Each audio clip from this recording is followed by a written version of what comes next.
День Соборності у Києві відзначили, узявшись за руки. Сотні людей зробили це на мосту Потона над Дніпром. Уже багато років це символізує об'єднання України. 22 січня 1919 року акт Злуки проголосив об'єднання Української Народної Республіки та Західноукраїнської Народної Республіки в єдину державу. Проте уже за кілька тижнів більшовики окупували Київ. Потім Польща захопила Східну Галичину, а Чехословаччина – Закарпаття.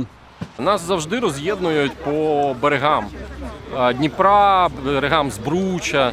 Ми навпаки показуємо, що оцей міст символічно, який ми об'єднуємо своїми руками, це і є оце символічне об'єднання зараз сучасних українців, які кажуть, ні, ми єдині, не треба нас роз'єднувати. Колони прямують на зустріч одна одній і несуть 30-метрові прапори. Під час зустрічі об'єднують їх воєдино. На честь події над річкою Дніпро також підняли у повітря гігантський прапор України. Заступник директора однієї з київських шкіл прийшла сама і привела своїх учнів.